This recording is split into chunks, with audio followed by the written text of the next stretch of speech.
नमस्कारम। आप सभी केरल में हैं तो केरल की पद्धति से आप सबका स्वागत होना स्वाभाविक है। आरोग्य भारती के अखिल भारतीय प्रतिनिधि सम्मेलन में आप सबका मैं हार्दिक स्वागत करता हूं। प्रदेश का प्रथम व्यक्ति और राज्यपाल होने के नाते मेरा यह दायित्व बनता है आपका स्वागत करना। एक बात आपके ध्यान में आई होगी कि मंच पर जो सभी बैठे हैं उन सब के नाम के पीछे डॉक्टर है, केवल मुझे छोड़कर। यानी ऐसे विद्वान लोगों के बीच मुझे बैठने का सौभाग्य मिला है और ये मेरा सौभाग्य है। स्वाभाविक रूप से राज्यपाल को बुलाना होता ही है।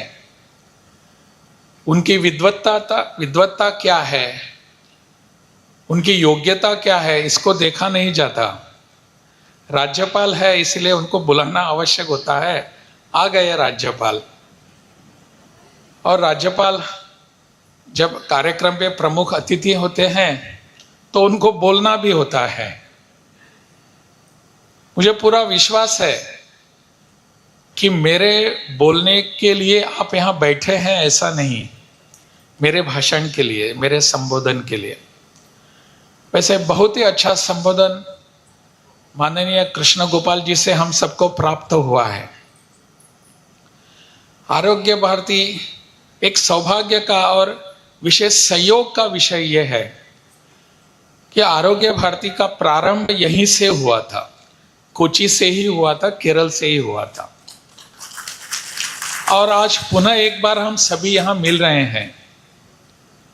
एक छोटे से गांव से, प्रदेश से जिसका प्रारंभ हुआ था, उसका पूरा विस्तार अपने देश भर में हुआ है।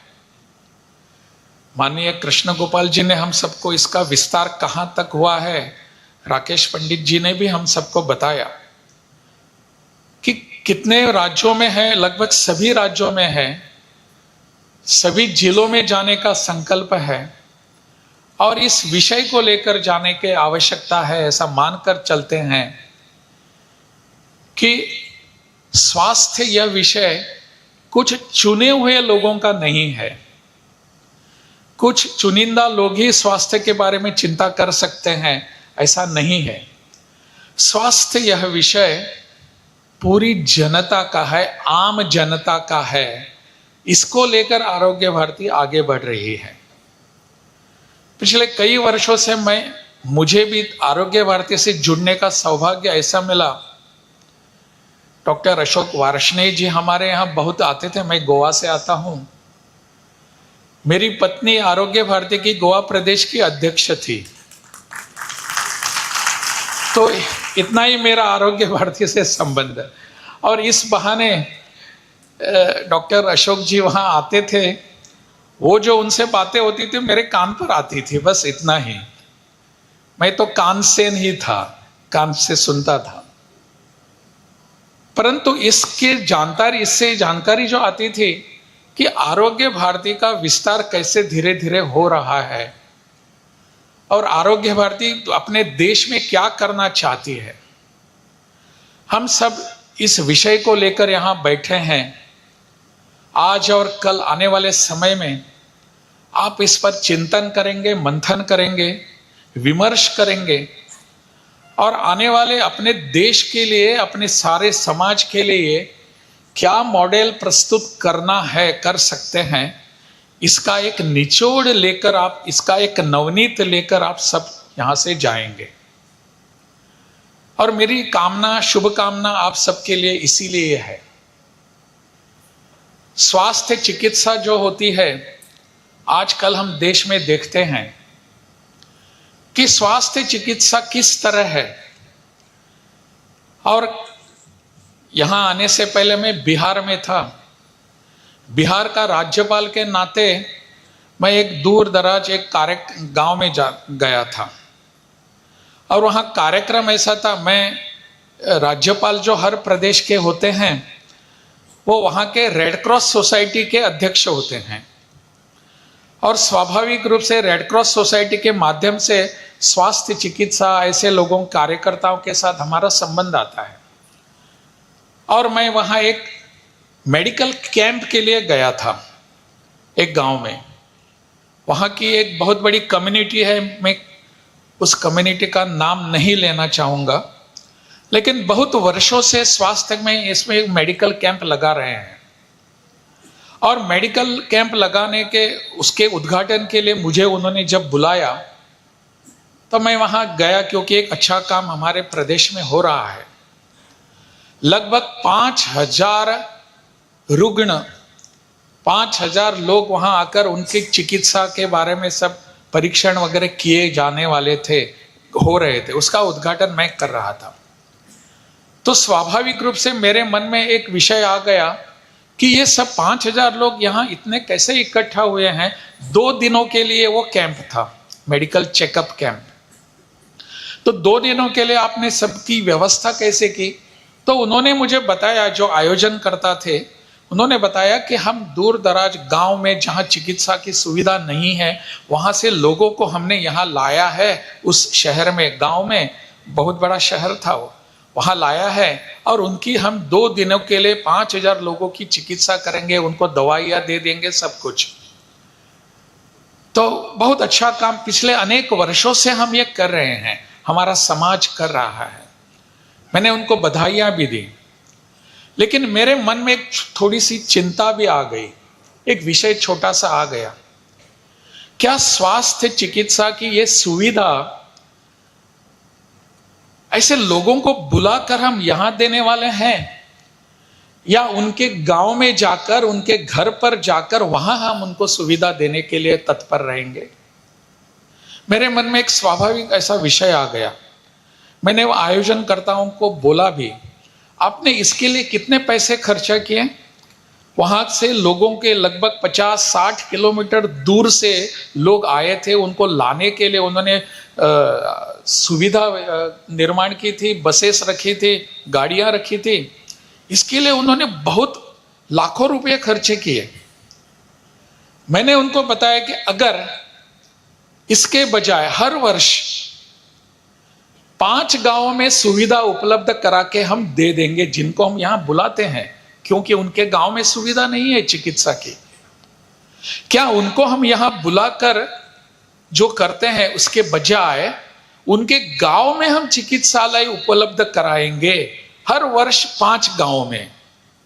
जितना खर्चा आप इसके लिए करते हैं, इस आयोजन के लिए, उससे कई ज्यादा लाभ हम सबको मिल सकता है। धीरे धीरे हमारे समाज का स्वास्थ्य और भी अच्छा होता जाएगा।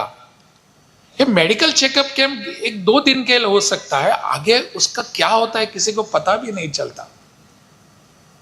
इसके लिए जो फॉलोअप करना होता है, उसके लिए पीछे जाना पड़ता है। इसके लिए कार्यकर्ताओं की एक बहुत बड़ी तैनाती होने की आवश्यकता है, वो तो थी नहीं।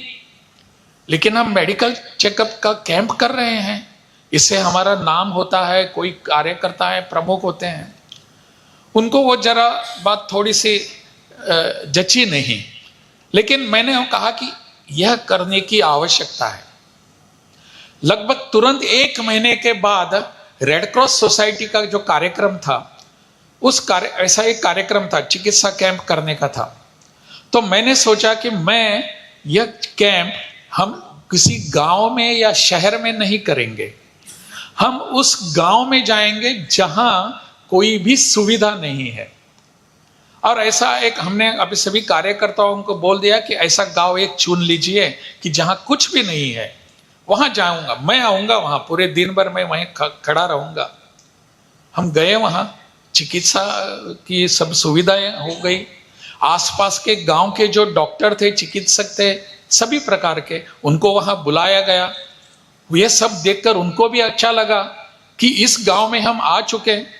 वहां के लोगों ने हम सबको कहा कि हम पहली बार देख रहे हैं कि डॉक्टर क्या होता है। उनको वहां एक चिकित्सालय छोटे रूप में, वहां ऐसे अभी दाता होते हैं, उन्होंने एक दाता वहां आ गए, उन्होंने कहा कि चिकित्सालय का पूरा खर्चा मैं करूंगा।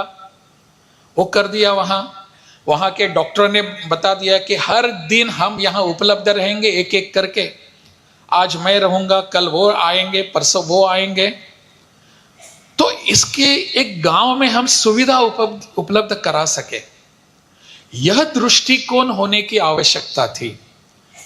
सब सुविधा थी, सब हमारे पास सब कुछ था, लेकिन यह दृष्टि नहीं थी।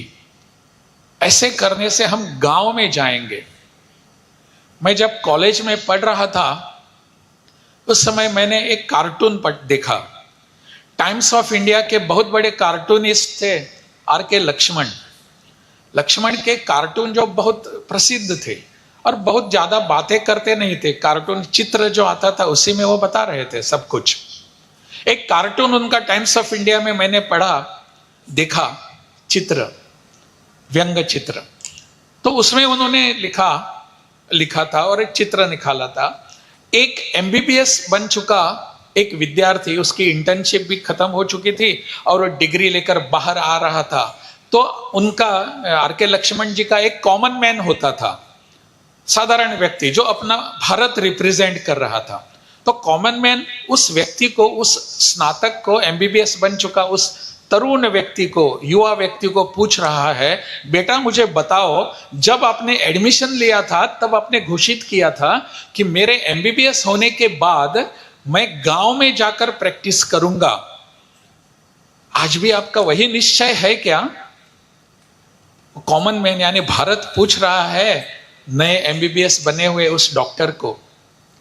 वो डॉक्टर बोलता है एमबीबीएस, वो कहते हैं हाँ, आज भी मेरा वही निश्चय है कि गांव में जाकर मैं प्रैक्टिस करूंगा, लेकिन मेरा गांव जो है वो अमेरिका में है, भारत में नहीं है। ये हमारी मानसिकता थी उस समय।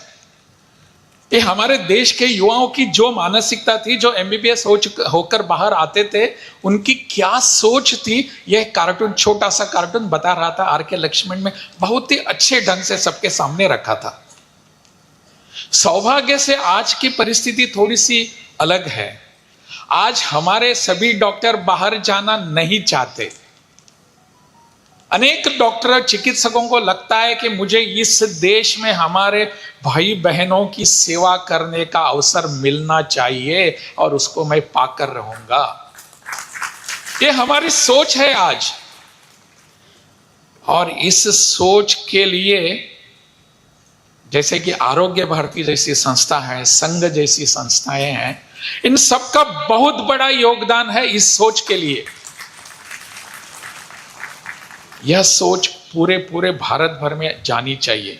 नहीं, मेरा जो अध्ययन हुआ है, मेरी जो पढ़ाई हुई है इस दिशा में, इस विषय में, वो मेरे इस समाज के लिए है, यहाँ के लोगों के लिए है। यह दृष्टिकोण जब मेरे भीतर आता है तब सब बातें ठीक हो जाती हैं। मुझे लगता है इस विषय को लेकर आरोग्य भारती के आप सभी कार्यकर्ता हैं, अधिकारी हैं, चिंतन जरूर करते हैं, किया भी है आपने। ऐसे अनेक विषय हो सकते हैं कि हम गांव में जाएंगे, गांव में जाकर वहां सुविधाएं उपलब्ध कराएंगे। ऐसे अनेक लोगों के लिए हम कुछ काम हमको करने की आवश्यकता है। मैं जब हिमाचल में था, राकेश जी तो मैंने कहा मेरे अभिभावक ही थे। वहां हमने एक विषय उनके साथ चर्चा जब हो रही थी, विमर्श हो रहा था, जिसका यहां उल्लेख भी हो चुका है कि हमारे गांव में, प्रत्येक प्रदेश में ऐसे लोग हैं जिनके पास कोई डिग्री नहीं है। पारंपरिक रूप से वो वहां सब लोगों को चिकित्सा करके उनको आरोग्य की सुविधाएं देते हैं। हिमाचल में मुझे लगता है उनको आमची कहते हैं। ऐसे लोगों को हमने बुलाने का एक प्रयास भी किया। ऐसे सब लोगों को जो आमची है, आज जैसी प्रगत सुविधाएं हैं चिकित्सा की, उस समय तो थी नहीं, लेकिन सबको लाभ मिलता था, सब उससे लाभ लेते थे, स्वास्थ्य भी अच्छा रहता था। ऐसे हर प्रदेश में, हमारे केरल में भी ऐसे अनेक लोग हैं। मैंने मुझे याद नहीं, डॉक्टर विनोदन है, वैद्य विनोद जहाँ यहाँ के हैं, अपने यहाँ के संघचालक भी हैं, उनसे मेरी इस विषय पर बात हो रही थी। तो मैंने उनको कहा कि इसका डॉक्यूमेंटेशन होने की आवश्यकता है। आदरणीय कृष्ण गोपाल जी ने इसका उल्लेख भी किया कि एक डॉक्यूमेंटेशन होने की जरूरत है, और उनको कभी ना कभी राजभवन में बुलाकर उनको हम सम्मानित भी करेंगे, करने की आवश्यकता है।